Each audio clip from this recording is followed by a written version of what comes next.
가리 주의 길 가리 이 길이 바로 주의 길인 줄 믿습니다. 험한 파도 앞길을 막아도 나는 가리 주의 길을 가리 모진 바람 앞길을 가려도 나는 가리 주의 길을 가리 이 길은 고난의 길, 이 길은 생명의 길. 나를 구원하신 주님이 십자가 지고 가신 길. 나는 가리라 주의 길을 가리라. 주님 발자취 따라 나는 가리라. 나는 가리라 주의 길을 가리라. 주님 발자취 따라 나는 가리라. 그러한 사명을 가지고 살아가는 저와 여러분이 다 될 수 있기를 주의 이름으로 축원을 드립니다. 이번 주간은 이 성탄주일로서 예수님의 성탄에 대해서 캐롤송도 참 많이 울려 퍼지고 요즘에는 캐롤송을 하루에 서너 시간씩 듣습니다. 참 들을수록 은혜가 돼요. 예수님이 나를 구원하시기 위해서 이 땅에 오셔서 그 캐롤송을 들을 때마다 가슴이 뭉클해지는 것은 나 같은 죄인 살리시기 위해서 예수님이 이 땅에 오셨다고 하는 것이 마태기 기자는 예수님이 오심을 이렇게 전하고 있습니다. 이 일을 생각할 때 주의 사자가 현몽하여 이르되 다윗의 자손 요셉아 내 아내 마리아 데려오기를 무서워하지 말라. 그에게 잉태된 자는 성령으로 된 것이라. 성령으로 잉태된 것이니 내 아내를 데려오는 것을 무서워하지 말라. 그러면서 하시는 말씀 아들을 낳으리니 이름을 예수라 하라. 이는 그가 자기 백성을 그의 죄에서 구원할 자이심이라 하니라. 그 아들을 낳았는데 그 아들 이름을 예수라 하라. 그 예수의 이름은 죄에서 구원할 자다. 이렇게 말씀하십니다. 이 모든 일이 된 것은 주께서 선지자가 하신 말씀을 이루려 하심이니 이르시되 보라 처녀가 잉태의 아들을 낳을 것이요. 이것이 바로 예수님의 탄생입니다. 처녀가 잉태의 아들을 낳는다. 여러분 보세요. 어떻게 처녀가 아이를 낳을 수가 있습니까? 너무 이해가 되지 않아요. 생물학자들의 그들은 아무리 머리를 싸고 연구를 해도 이 사실을 밝혀낼 수가 없어요. 어떻게 처녀가 잉태해서 아들을 낳을 수 있냐고요. 근데 성령으로 잉태되어서 처녀의 몸을 통해서 예수님이 이 땅에 탄생하신다. 이것이 기적 아니고 무엇이겠습니까? 하나님이 하시는 일은 기적이에요. 말씀을 들으면 기적이 생기고 말씀을 전파할 때 기적이 나타나고요. 예수님이 오심이 기적적인 역사예요. 성령으로 잉태되어서 처녀의 몸을 통해서 이 땅에 오시고 보라 처녀가 잉태하여 아들을 낳을 것이요 그의 이름을 무엇이라 하라? 임마누엘이라 하라. 임마누엘. 지금 오늘 본문이 무엇입니까? 베드로와 요한이요 지금 사내들인 공회원 앞에 잡혀 있습니다. 안전뱅이를 고쳤다고 하는 그 때문에 잡혀 있는 거예요. 그러면서 70명의 공회원들은 이제 그들을 죽이려고 온갖 질문을 다 합니다. 그런데 베드로와 요한은 담대하게 말씀을 선포합니다. 오늘 본문에 보면은 그렇게 말씀하십니다. 13절에 보면 사도행전 4장 13절에 그들이 베드로와 요한이 담대하게 말함을 보고 이렇게 표현하고 있어요. 여기서 보면은 옛날 성경에는 기탄 없이 말함을 이런 표현인데 이 기탄 없이 말했다고 하는 것은 첫 번째는 용기 있다. 또 담대하다. 또 세 번째는 확신. 그러니까 베드로와 요한은 담대하게 사실을 증거합니다. 예수님이 죽었다 다시 우리를 위해서 사셨는데 예수의 이름으로 이 안전뱅이가 나왔다. 예수의 이름으로 이 안전뱅이가 걸었다. 예수의 이름으로 이 안전뱅이가 뛰었다. 예수의 이름으로 안전뱅이가 성전에 와서 하나님을 찬양했다. 이것을 담대하게 기탄 없이 하고자 하는 말은 다 했다 그런 뜻입니다. 용기 있게 확신 있게. 여러분 우리가 예수를 믿으면서도 확신이 없으면 주저주저하게 됩니다. 확신을 가져야 돼요. 예수가 처녀의 몸에서 태어나셨다고 하는 그 믿음이 없이는 우리가 그 확신을 가질 수가 없는 거예요. 그러니까 세상적인 믿음과 신앙은 큰 차이가 있습니다. 세상의 이치를 따라 살지만 신앙은 하나님의 인도하심 따라 살아가는 거예요. 그래서 이 확신이 없이는 담대하게 선포할 수 없다고 합니다. 베드로와 요한이 그렇게 주눅들지 않고 사내들인 공회원 앞에서 담대하게 기탄 없이 말할 수 있었던 것은 하나님께서 그들에게 담대함을 주셨고 용기를 주셨고 확신을 주셨다고 하는 것이에요. 요한 사도가 고백하잖아요. 이 증거라고 하는 것이 뭐냐? 또 증거는 이것이니 하나님이 우리에게 영생을 주신 것과 이 생명이 그의 아들 안에 있는 것이니라. 아들이 있는 자는 생명이 있고 아들이 없는 자이나 하나님의 아들이 없는 자에는 생명이 없느니라. 내가 너희에게 이것을 기록함은 너희 속에 생명이 있음을 알게 하려 하심이라. 너희 속에 예수의 생명이 있음을 알게 하려 하십니다. 그러면서 담대하게 요한 사도가 증거하고 있습니다. 베드로가 요한 사도가 이렇게 담대하게 말씀을 증거할 수 있었던 것은 확신. 그래서 오늘날도 역시 마찬가지입니다. 우리가 예수를 믿을 때 확신이 없으면요, 예수가 천의 몸에서 나왔다고 너 증명해봐 그러면 어떻게 증명할 거예요? 증명할 수 없거든요. 모르는 건 모른다고 딱 대답을 해야 돼요. 나 그거 모른다. 그러나 하나님께서 성령을 통해서 마리아 몸을 통해서 이 땅에 예수님이 탄생하셨다. 그 이름이 임마누엘이라고 하더라. 그것을 증거하는 것이 베드로가 보세요. 그들이 베드로가 기탄없이 말함을 보고 뭐라고 말했습니까? 본래 학문이 없는 자로 알았다가 이렇게 표현합니다. 그렇습니다. 학문이 없는 자였어요. 베드로는 배운 것이 없었습니다. 지금으로 말하면 초등학교도 나온 게 아니에요. 배움이 없었어요. 그냥 어부 출신이에요. 근데 어부 출신인데 예수를 만나고 3년 반 동안 따라다닌 거 그거밖에 없어요. 그런데 말을 막힘이 없이 기탄 없이 담대하게 용기 있게 확신하게 전하더라. 그 어디서 나온 거예요? 성령의 역사입니다. 하나님의 역사예요. 그러니까 이 베드로와 요한이 담대하게 그 말씀을 증거할 수 있었던 것은 나를 위해서 죽으시고 나를 위해서 부활하신 그 예수가 그 심령 속에 있어서 그 심령 속에 불타는 선교의 열정, 복음의 열정이 있어서 담대히 증거할 수 있었다라고 하는 사실이죠. 오늘날도 역시 마찬가지입니다. 우리가 그 예수의 죽으심과 부활하심에 확신이 있는 자는요, 어디 가서든지 담대하게 말씀을 증거합니다. 그러면서 사내들인 공회원이 그렇게 고백합니다. 본래 학문이 없는 자인데, 본래 배운 것이 없는 자인데 어떻게 이렇게 말을 잘할 수 있을까? 예, 여러분 보세요. 성경에 보면요, 아볼로라고 하는 사람이 등장합니다. 알렉산드리아 출신인데 고등교육을 받은 사람이에요. 그런데 이 세례 요한만 알지 예수를 알지 못해요. 그러니까 장사꾼이었던 아굴라와 브리스길라가 있습니다. 이 사람은 공부 많이 하신 분이 아니에요. 장사만 하신 분들이에요. 그러니까 그 부부가 지금 아볼로를 집으로 초청해서 성경을 가르칩니다. 무엇을 그렇게 말씀하십니까? 세상 고등교육으로는 아볼로를 따라갈 수가 없어요. 지식이 많아요, 아볼로는. 그런데 아굴라와 브리스길라는 장사하는 사람들이에요. 그 사람들이 가서 가정에 가서 성경을 가르칩니다. 무엇을 우리에게 말씀하시냐면 성경은 많이 배워서 가르치는 게 아니에요. 내가 예수를 만나고 예수를 경험하고 예수를 체험한 사람은 누구든지 예수를 증거하게 되는 거죠. 그러면서 누구든지 앞에서 복음을 전할 수 있다고 하는 것이에요. 지식으로 복음을 전하는 게 아니에요. 재산 가졌다고 구원 받는 게 아니란 말이죠. 구원이라고 하는 것은 전적인 하나님의 은혜고 하나님의 축복이에요. 그래서 너희가 그 은혜를 인하여 믿음으로 말미암아 구원을 얻었나니 이것이 너희에게서 난 것이 아니라 하나님의 선물이라. 그 구원은 하나님의 선물이에요. 그러니까 구원을 받은 자는 복음을 전하게 돼 있어요. 그 사람이 대학을 나왔든 그 사람이 장관이든 국회의원이든 대통령이든 상관하지 않아요.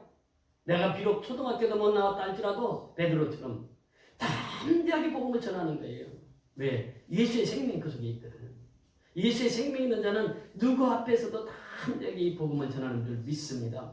그래서 사내들인 공회원이 저렇게 배우지도 못한 사람이 어떻게 저렇게 잘 연설을 할 수 있을까? 그러면서 그들이 확인한 게 있습니다. 그것이 뭐예요? 오늘 14절의 말씀이에요. 14절을 다 같이 읽습니다. 병나은 사람이 그들과 함께 서 있는 것을 보고 비난할 말이 없느니라. 그 13절 후반절에 예수와 함께 있던 들도 알고, 그러니까 병나은 사람이 누구의 이름으로? 예수의 이름으로 고침을 받았어요. 그리고 베드로와 요한이 누구와 함께 있었다고요? 예수와 함께 있었던 것도 알고 그래요. 예수와 함께 있었던 것도 알고. 배운 것은 없었는데 예수 졸졸 따라다니더니 저희들이 저렇게 담대하게 복음을 전해 예수와 함께 있었던 걸로 있던 걸로 알고. 여러분 이 성경에 보면요, 하나님이 함께 하실 때 역사는 이루어집니다. 그러니까 이 성경의 역사는 하나님이 우리와 함께 하시는 역사예요. 이것을 성경을 통해서 우리에게 말씀하십니다. 우리 창세기 12장 1절로부터 4절에 보면 아브라함을 부르실 때 하나님께서 이렇게 말씀하세요. 여호와께서 아브라함에게 이르시되 너는 너희 본토 친척 아비집을 떠나 내가 네게 지시할 땅으로 가라. 내가 너를 큰 민족을 이루고 내게 복을 주어 내 이름을 창대케 하리니 너는 복의 근원이 될지라. 너를 축복하는 자에게 내가 복을 내리고 너를 저주하는 자에게 내가 저주하리니 땅의 모든 족속이 너를 인하여 복을 얻을 것이니라 하신지라. 이 아브라함이 여호와의 말씀을 쫓아갔고, 그러니까 아브라함을 하나님이 불러서 아브라함과 함께 하시면서 너로 하여금 모든 민족의 조상이 되게 하겠고, 너로 하여금 복의 근원이 되게 하겠고, 너희 후손이 별과 같이 저 바닷가의 모래알처럼 많게 하리라. 너희 후손의 축복이 주리라. 그때부터 아브라함은 말씀을 쫓아갑니다. 하나님과 동행하는 삶을 살아와요. 그가 어느 곳에 가든지 하나님 함께 하셔서 그 하나님이 약속하신 말을 이루어가십니다. 오늘날도 역시 마찬가지입니다. 말씀을 쫓아가는 사람들은요, 아브라함처럼 하나님이 가는 곳마다 함께 하셔서 그를 형통케 하는 역사가 임하게 되는 줄 믿습니다. 그 아들 이삭에게 또한 말씀하신 창세기 26장 2절로 4절에 보니까 여호와께서 이삭에게 나타나 가라사대 애굽으로 내려가지 말고 내가 내게 지시한 땅에 거하라. 이 땅에 거하면 내가 너와 함께 있어. 너와 함께 있어. 내게 복을 주고, 분명히 하나님께서 말씀하세요. 내가 너와 함께 있어 내게 복을 주고. 그러니까 하나님 함께 하시지 않으면 복이 없단 말이죠. 내가 너와 함께 있어 내게 복을 주고 내가 이 모든 땅을 너와 내 자손에게 주리라. 내가 내 아비 아브라함에게 맹세한 것을 이루어게. 또 아버지한테 내가 약속했단 말이지. 저 하늘의 목별처럼 바닷가의 모래알처럼 내 후손이 번성하리라 했는데, 그 약속하신 아브라함에게 맹세한, 내 아비 아브라함에게 맹세한 것을 이루어 내 자손을 하늘의 별과 같이 번성케 하며 이 모든 땅을 내 자손에게 주리니 내 자손으로 인하여 천하 만민의 복을 받으리라. 아브라함에게 약속하셨던 그 약속을 아들 이삭에게 그대로 하는 말씀하십니다. 그러면서 천하 만민이 너로 인하여 복을 받으리라 그래요. 글쎄 이삭이 농사꾼도 아닙니다. 근데 농사를 졌어요. 그런데 그 해에 소출이 얼마나 나왔다고요? 100배나 나왔어요. 이게 창세기 26장 10, 그 뒤에 15절의 말씀이잖아요. 그러면서 거부가 되어 이렇게 표현합니다. 이 말씀을 쫓아간 아브라함, 그는 믿음의 조상이 되었고 복의 근원이 되었고 후손이 복을 받았어요. 이삭이 아버지의 축복을 그대로 이어받습니다. 그리고 이삭의 아들이 누구입니까? 야곱 보세요. 야곱이 이제 그 하나님의 복을 받는데, 야곱에게 창세기 28장 15절에 보면 이렇게 말씀하십니다. 내가 너와 함께 있어. 임마누엘이죠. 함께 있어. 내가 어디로 가든지 너를 지키며 너를 이끌어 이 땅으로 돌아오게 할지라. 내가 내게 허락한 것을 다 이루기까지 너를 떠나지 아니하리라 하시니라. 무슨 약속입니까? 야곱이 지금 집에서 쫓겨나서 이제 그 집에 있으면 죽을 수밖에 없으니까 집을 나왔잖아요. 어머니가 그 외삼촌 집에 가서 있으라고. 그래서 집을 나온 거예요. 광야에서 길을 걷습니다. 그러니까 광야에서 노숙을 하면서 살아가는 거예요. 밤이 되면요, 하늘을 이불 삼고 사는 거지. 그런데 그날 밤 따라 천사가 나타나서 하늘과 땅에 사닥다리가 있는데 오르락 내려가는 거예요. 그 천사의 환상을 보고 나서 아브라함에게 그 천사가 얘기한 내용이 바로 그거예요. 내가 어디로 가든지 내가 함께 하겠다. 그리고 내가 여기 돌아올 때까지 함께 할 수 있다. 이것이 하나님의 약속이에요. 그래서 야곱의 일생을 누가 인도하십니까? 하나님이 이끌어 가시는 거예요. 하나님이 함께 하셨어요. 그러니까 이 창세기 34장에 가면 디나 사건이 나오잖아요. 딸 디나가 이제 겁탈을 당해서 그 디나 오빠들이 가서 다 세겜 사람들을 죽이자, 남자들을. 그리고 나서 두려움에 가득 차 있을 때 하나님께서 아브라함이 나타나요. 아브라함아, 내 가족을 데리고 저 베델로 올라가라. 베델로 올라가야 산다. 여러분, 베델은 무엇입니까? 오늘날 교회를 말하고 있죠. 지금도 역시 마찬가지예요. 교회는 무엇이 선포되는 곳입니까? 하나님의 말씀이 선포되어지는 것이에요. 하나님이 집이에요. 하나님을 만나는 것이에요. 그래서 또 여기서 미팅 프레스로 이렇게 표현합니다. 하나님을 만나는 장소라고 하는 것이에요. 베델로 올라가면 산다고 하는 것이에요. 그런데 베델로 올라갈 때 그냥 올라가지 말고 우상을 다 제해버리라. 우상을. 금붙이 같은 거 다 빼서 다 버리고, 그리고 이제 우상을 다 버리고 그 다음에 마음을 정결케 하고 깨끗게 하고 그 옷을 의복을 받고 입으라고 해요. 이 세 가지를 통해서 하나님께서 우리에게 말씀하세요. 베델로 올라가. 제가 이제 원시 집안은 예수를 처음 믿었습니다. 어머니가 내가 예수를 믿는다고 하니까 제일 좋아했습니다. 왜 좋아했느냐? 너 예수 믿으면 술 안 먹겠다. 그래서 좋아했을 거예요. 술을 얼마나 먹었든지 예수 믿으면 술 안 먹어도 좋겠다. 그래서 예수 믿는 것을 그렇게 좋아했어요, 어머니가. 그래서 10년을 거쳐서 어머니는 전도를 했습니다. 전도해서 이제 어머니가 교회를 다니기 시작했어요. 다니기 시작했는데 그때 이제 고향에 가니까 그 시골 교회에서 우리 전도사님 오셨으니까 우리 교회로 설교 좀 한번 하라고. 그래서 가서 저녁에 이제 주일날 예배는 목사님 설교하고 저녁에 설교를 했습니다. 설교를 하고 내려오니까 너 선교 때 둘째 아들 아니야? 너 잘한다 야. 참 잘한다 야.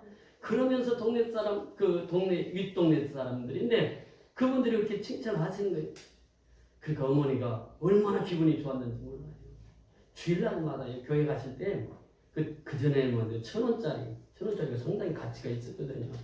1,000원짜리를 그 대리미 있습니다. 대리미 옷 다리는 대리미로 싹 드는 거. 어머니 왜 돈을 다 다려? 그러니까 이건 하나님 앞에 드려야 돼요. 하나님 앞에.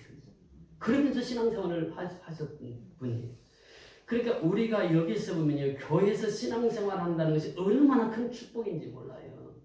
이 교회는 교회를 낳는 교회가 또 건강한 교회입니다. 사실 우리 교회에 보세요. 우리가 지하실에서 얘기해드리지만 미얀마의 양곤 선교연합회, 도순 선교연합회, 또 경인옥가 선교연합회, 가찬 선교연합회, 또 양곤 선교연합회에서 가정교회를 또 개척해서 섬기고 있잖아요. 그러니까 이제 5년째 되는데 하나님께서 우리 지하실 교회를 통해서 그렇게 역사하신 누가 함께 하시기 때문에 하나님이 함께 하시기 때문에 그러니까 우리 교회를 보면 하나님이 함께 하신다고 하는 것을 말하지 아니할 수 없다고 하는 것이에요. 제가 요즘에 주의 손에 이끌려라고 하는 그 목사님 저서를 읽고 있는데 참 은혜가 되는 것이 그분 교회가 우리 교회처럼 그렇게 살아오셨더라고요. 그분이 80이 넘으신 분인데 그 자서전을 쓰신 거예요.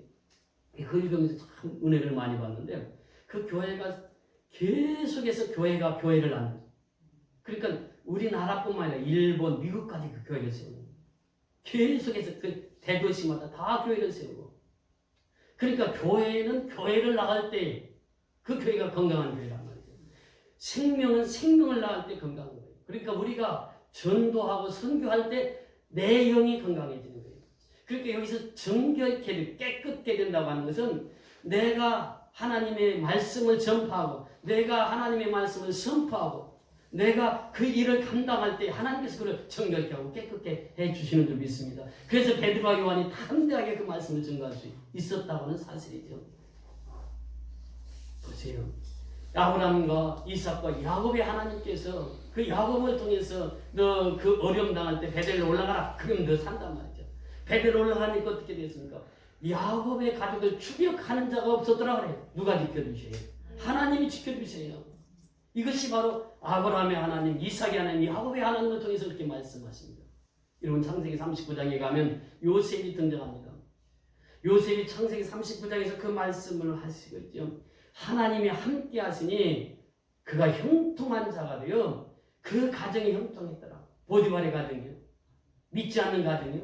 근데 예수 믿는 그 요셉이 가니까 요셉을 통해서 그 가정에 복을 주시는 거예요. 여러분 하나님이 함께 하시면 이런 역사가 일어나게 되는 줄 믿습니다. 그래서 이 하나님과 동행하는 삶, 임마누엘의 신앙, 이것이 최고봉의 신앙이란 말이죠. 모세를 하나님이 부르십니다. 모세야 모세야. 가시떨겨 나오면서 모세를 부르실 때 너 신을 벗어라. 너가 서 있는 땅은 거룩한 땅이다. 신을 벗으라고 하는 것은 뭐예요? 내 자신, 내 존재를 다 내려놓아라 이게. 하나님의 인도하심 받고 살아 그런 말이에요.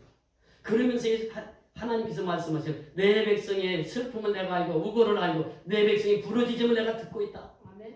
우리 하나님은 지금도 없지만 코로나19로 인해서 정말 3단까지 가나 못 가냐 지금 상당히 중대의 기로에 있는데 3단계 가면요 거의 다 문 닫아야 돼요. 얼마나 경제적으로 손실이 클지 몰라요. 그런데 또 전염병이 지금 제 창국을 하니까 그래서 우리가 이 어려운 시기에 하나님 앞에 부르짖으면 누가 제일 그 기도를 빨리 들으십니까? 아버지께서 그 기도를 다 들으신다고 하는 거예요. 그래서 내 우고를 알고 너의 부르짖음을 내가 듣고 이렇게 하나님 말씀하시고 모세와 함께 하시는 거예요. 그러니까 홍해수가 나타나도 두렵지 않습니다. 왜? 하나님 함께 하시니까. 그 모세가 하나님 앞에 기도하잖아요. 그 홍해수가 갈라지는 거예요. 여호수아와 함께 하셨던 하나님 보세요. 여리고성이라고 하는 난공불락의 성이 등장합니다. 그때 이 여호수아에게 말씀하세요. 하루에 한 바퀴씩 돌라. 제 7일째는 7바퀴를 돌라. 그리고 함성을 질러라. 그랬더니 어떤 역사가 일어납니까? 난공불락의 성. 지금 여리고성이요. 전찬대가 지나다닐 수 있는 만큼 그러니까 튼튼한 이 높이가 3m, 4m 정도. 그 여리고성이 와르르 무너지는 거예요. 보세요. 하나님이 함께 하시면요. 난공불락의 성 여리고성도 무너지고 홍해수도 갈라지는 역사가 일어나는 줄 믿습니다. 이것이 하나님께서 나와 함께 하신다는 증거예요. 그래서 우리는 매일처럼 임마누엘 신앙으로 살아야 됩니다. 그래서 이 마태 기자를 통해서 보라 처녀가 잉태의 아들을 낳으리니 이름을 뭐라고 하라고요? 임마누엘이라 하라. 그리고 요한 사도를 통해서는 예수님께서 이렇게 또 말씀을 하시죠. 태초에 하나님이 천지를 창조하시나 이 말씀이 하나님과 함께 하셨으니 이 말씀 곧 하나님이시라. 이렇게 요한복음 1장 1절에 말씀하시면서 14절에 들어가서 보면요. 그렇게 말씀하십니다. 말씀이 육신이 되어 요한 사도는요. 말씀이 육신이 되어서 오신 예수님을 소개하고 있어요. 말씀이 육신이 되었다고 하는 것은 뭐냐? 말씀이 사람이 되었단 말이에요. 예수는 사람으로 이 땅에 오신 분이에요. 우리와 똑같이 밥 안 먹으면 배고팠고 잠 안 자면 피곤했고 일을 열심히 하면 피곤했고 예수님 우리가 똑같은 사람이었어요. 육신을 입고 이 땅에 오신 분이에요. 말씀이 육신이 되어서 2000년 전에 우리 사람의 모양 사람으로 이 땅에 오신 분이 예수님. 말씀이 육신이 되어 우리 가운데 거하심에 우리가 그의 영광을 보니 그래요. 그의 영광을 보니 아버지의 독생자의 영광이요 은혜와 진리가 충만하다. 예수는요 은혜와 진리가 충만하신 분이에요. 예수 믿는다고 하는 것은 뭐냐? 은혜를 받아야 된다. 은혜 없이는 예수를 제대로 믿을 수가 없는 거예요. 진리가 충만하신 분이 예수예요. 은혜와 진리가 충만하신 그 예수. 그분이 말씀이 육신이 되어서 사람이 되어서 이 땅에 오셨단 말이에요. 여러분 이 사람이라고 하는 것은 무엇입니까? 안트로포스요. 사람은 제자리에 있으면 되는 거예요. 그러니까 아담과 하와가 에덴 동산에서 죄를 짓기 전의 사람. 그 사람입니다. 그 사람으로 우리가 회복돼야 돼요. 이 사람은요 유혹에 약합니다. 그 선악과를 누가 따먹게 하는 거예요? 뱀이 와서 유혹을 하는 거예요. 근데 뱀의 유혹에 넘어갔어요. 이 선악과를 따먹었어요. 그래서 죄가 들어온 거예요. 불순종 때문에. 그 사람이 사람의 자리를 이탈해버린 거예요. 위치를 이탈해버린 거예요. 그럼 우리가 다시 그 사람의 모습으로 돌아가야 되는데 그 사람은 어떤 사람입니까? 하나님과 대화가 가능해요. 하나님과 늘 교통이 가능한 거예요. 에덴 동산에는 하나님이 아담이 대화가 되었고 하나님과 교통했고 하나님과 함께 살았어요. 자 여기 요한 사도가 그 말씀하세요. 말씀이 육신이 되어 우리 가운데 거하심이 무슨 말씀입니까? 예수님이 나와 함께 사신다고 하는 거예요. 이 사실을 깨달으면 내가 에덴 동산의 그 사람으로 돌아가는 거예요. 안트로포스로. 그래서 위를 바라보고 사는 거예요. 그 사람 항상. 골로새서 2장 3장 2절로 3절에 보면 말씀처럼 위의 것을 찾고 위의 것을 구하고 위의 것을 생각하고 살아가는 거예요. 늘 하나님 중심으로 살아가는 거예요. 예수님 중심으로 살아가요. 성령님 중심으로 살아간단 말이에요.